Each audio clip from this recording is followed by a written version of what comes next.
নমস্কার, আমি প্রত্যয় নতুন ভিডিওতে স্বাগত। উইন্ডোজের কাজ মানেই একরাশ মুগ্ধতা এবং আমরা সেই কাজগুলোর না গুণমুগ্ধ দর্শক। যারা উইন্ডোজের কাজ দেখতে পছন্দ করেন বা উইন্ডোজের প্রত্যেকটা গান আপনি শুনে নিন। প্রত্যেকটা গানই কিন্তু একটা আলাদা আমাদের একটা জগতে নিয়ে যায়। তা সেরকমই একটা গান শুনলাম আমার বসের 'মালা চন্দন', যেটা ১ দিন কি ২ দিন আগে রিলিজ করেছে। গানটা নিয়ে আমার কথা বলা হয়নি। আমি গানটা শুনিনি অ্যাকচুয়ালি।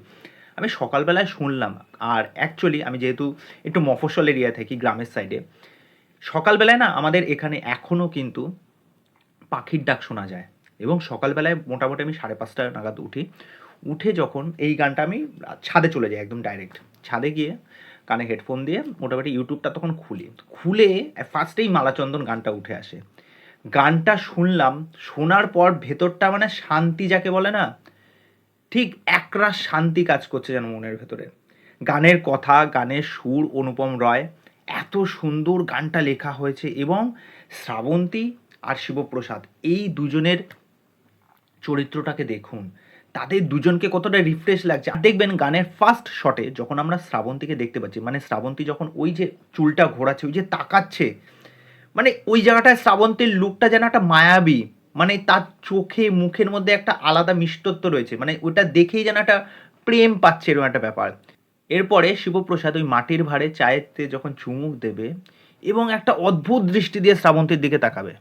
আপনার প্রথম প্রেম বা আপনার ভালোবাসার মানুষকে যখন আপনি যেরকমভাবে দেখেন, তাকে দেখার প্রতি যে একটা মুগ্ধতা কাজ করে, একটা আগ্রহ কাজ করে, সেই ব্যাপারটা কিন্তু এখানে ফুটে উঠছে। ওকে, তাদের কেমিস্ট্রিটা এখানে দারুণ লাগছে। এই গানটার মধ্যে একটা শট খুব ভাল লাগলো, দেখবেন জয় গোস্বামী বসে আছে এবং শ্রাবন্তী যখন হেঁটে আসে, হেঁটে জয় গোস্বামীকে দেখে পুরো চমকে গেলেন। সেই বইটা হচ্ছে যারা বৃষ্টিতে ভেজেছিল, একটা দুর্দান্ত জয় গোস্বামীর লেখা। তা সেখানে জয় গোস্বামী সই করে দেয়। তার দেখবেন শ্রাবন্তী যখন ওই সই করা ছিল সেই সময়টায় তার আঁচলটা কিন্তু মাটিতে পড়ে যায়। আর সেই সময় শিবপ্রসাদ ওই আঁচলটা তুলে দিয়ে দেয়। সেই জায়গায় তাদের চাহনিটা শুধু দেখুন। আর আমি কিন্তু এটা টিজারে বলেছিলাম যে শ্রাবন্তী এবং শিবপ্রসাদ তাদের কিন্তু একটা এখানে প্রেম দেখানো হবে এবং হয়তোবা তাদের এখানে বিয়ে হবে। তা সেটা আমরা দেখতেই পাচ্ছি গানে। তাদের একটা বিয়ে হচ্ছে, কিন্তু সেই বিয়েটা কিন্তু টিকবে না। সেটা কিন্তু একটা ডিভোর্সের পথে চলে যাবে বা ছাড়াছাড়ি হয়ে যাবে, কিছু একটা এরকম হবে। যার ফলে দেখুন শিবপ্রসাদের ক্যারেক্টারটা কিন্তু যথেষ্ট খিটখিটে টাইপের হয়ে যাবে।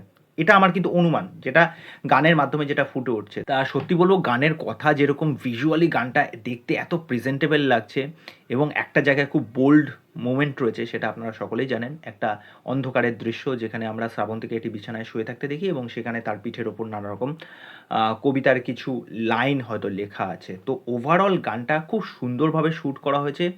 শ্রাবন্তী এবং শিবপ্রসাদ তাদের দুজনকে খুবই সুন্দর লাগছে। তা আপনারা যদি গানটা এখনও শুনে না থাকেন, গানটা শুনুন, আপনি রিফ্রেশ হয়ে যাবেন। তা চলো, আজকে ভিডিও এখানে শেষ করছি। পরবর্তী ভিডিওতে আবার দেখা হচ্ছে। বাই।